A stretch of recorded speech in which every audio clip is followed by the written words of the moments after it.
Hello and welcome to a lovely wet north. It's howling out there, absolutely howling.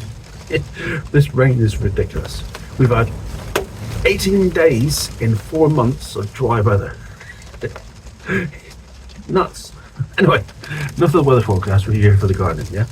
So today I'm starting off all the not all the seeds, all the cabbage family seeds. And a few lettuce as well, just to test.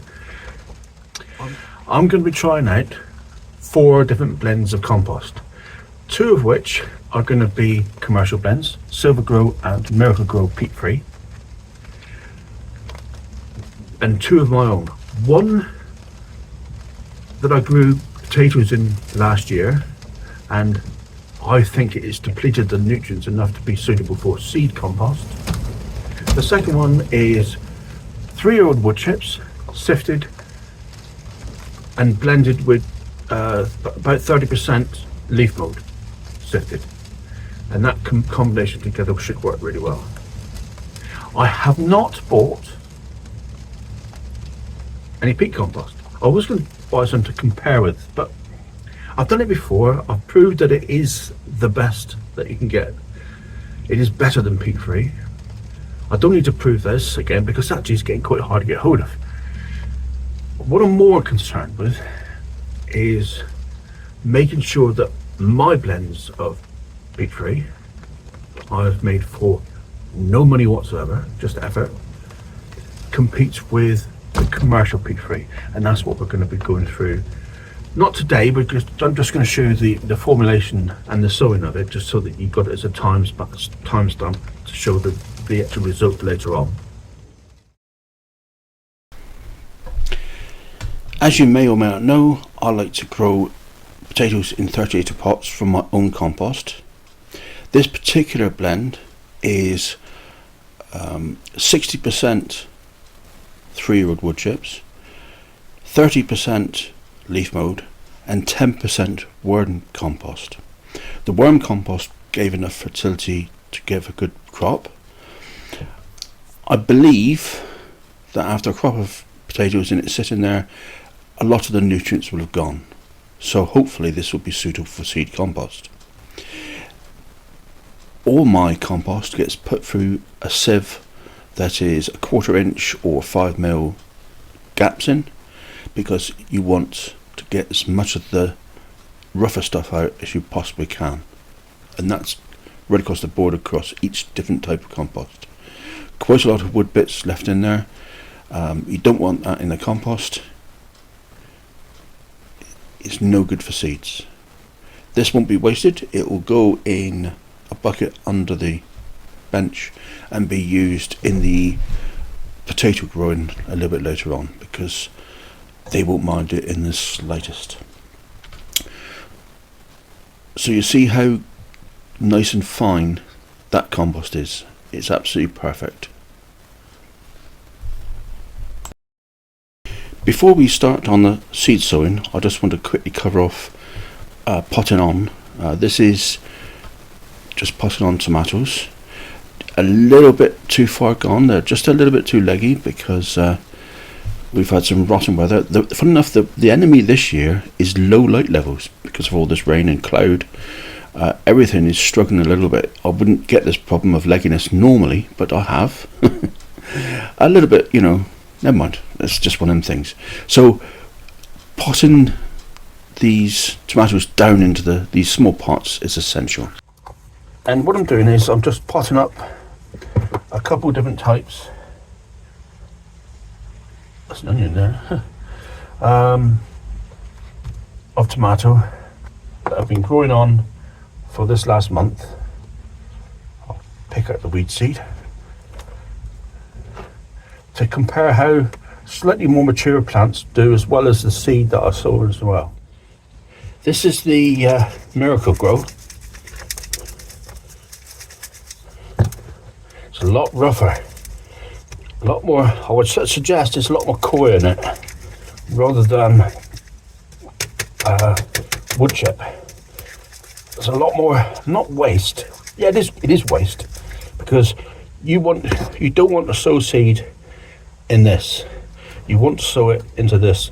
The reason being is, when it comes to pricking them out, the soil falls away from the roots really easily, really nicely. Whereas in this is going to bring up clumps, and the roots are going to be tangled up with the clumps. You don't really want that at all. Well, I've got a very good example of why compost is so vital to be respected. And you see these are quite well anchored together. Just a gentle pull up and they'll come apart. And that's two good plants. If they were gripping lumps of compost, they would stay there and never come apart. Right, I'm back on with the tomato planting.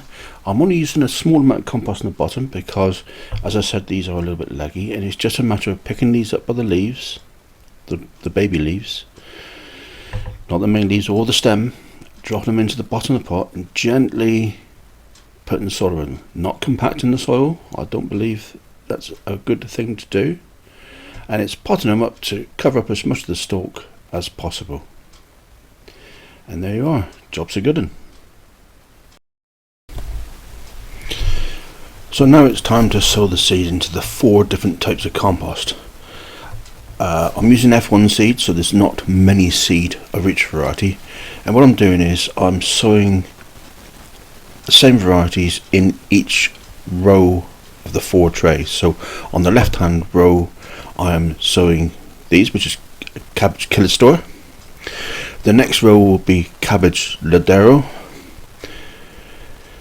The next row, unfortunately, because I failed to buy kale, will have to be an old tomato seed of, I think it's Bloody Butcher. But it'll suit the trials. And then on the far right hand side, it's Little Gem Lettuce. Again, it's just to test the fertility of each different type of compost. And then it's a matter of covering over the seed once you've sown them, and away you go. That's it, job's done. Remember to always mark the different soil types, of course. And then I like to finish off. I have watered the trays already before sowing, so it's all thoroughly wet apart from the compost that I've just put on. Then these spray bottles of no particular make or manufacturer are so good it's unbelievable. They're not too expensive, but they give the water, they give the soil a good soaking without displacing the seed. And yeah, they do a good job. I'm quite pleased with these things. Nice little gimmick to finish the seed off with. So these go into the propagation unit, where I've got one warm mat that warms the entire unit for about 4 degrees more than the rest of the greenhouse. Works perfectly. The potatoes are up, the earliest potatoes. The earliest cucumbers are up. I know that's far too early, but if I can get away with a couple plants very early, that'd be great. And of course there's more tomatoes to be potted up later on as well. This unit will be crammed by the end of the day. Whilst I'm here, I just want to quickly show you these. And unfortunately, 2 of them have blown over in the wind on the way down here. But these tomatoes were all grown indoors. In fact, I've managed to snap that one off. He was already a bit too leggy. For indoor grown, with nothing more than just the silver reflective surface, I reckon that's pretty damn good. They're not much more leggy than the other ones. They've had no extra heat. They've been kept in a cool bedroom. Not bad at all. I'm quite happy with those. So I think I've basically proven that you can sow indoors without all the equipment. Just a silver reflected container. Lovely stuff. I just want to leave you with the last word about compost and how to avoid bad stuff. This could be any garden centre you like, because they all seem to treat the compost exceedingly poorly, but I just want to show best practice here. You see all this compost, it's out in the rain, it's getting soaking wet, but the compost on the left here is underneath stacked compost. So it's acting as this kind of roof. The bags on the end are getting wet, but the bags on the inside are not. You see? The bags on the inside are fluffy to feel. The weight of them is not too much. Something else I want to point out as well, avoid the faded bags. See how bright and vibrant the bags are here and here? This is this year's compost, nice and fresh, not being left out. Whereas the bags over here are last year's, they've been out in the sun, they've been wet all autumn, they will be rubbish. Ignore the brands, it doesn't matter about brands. See how solid it was then? And I'll just prove another point by going over to another bag over here. Solid. There's no give in the compost, it's rubbish. It will not grow good crops, and this is regardless of the type of manufacturer. This is not picking on anybody that you're seeing here. Just to finish off, I just want to point out one last thing. You see where my thumb is there? Those are air holes in the bags. All bags have got them. They're great for aerating the compost when it's dry, but they'll let the moisture in when it's soaking wet, and it'll gradually move through the compost by capillary action. That's why it's important to keep the compost dry. Thank you very much for joining me, guys.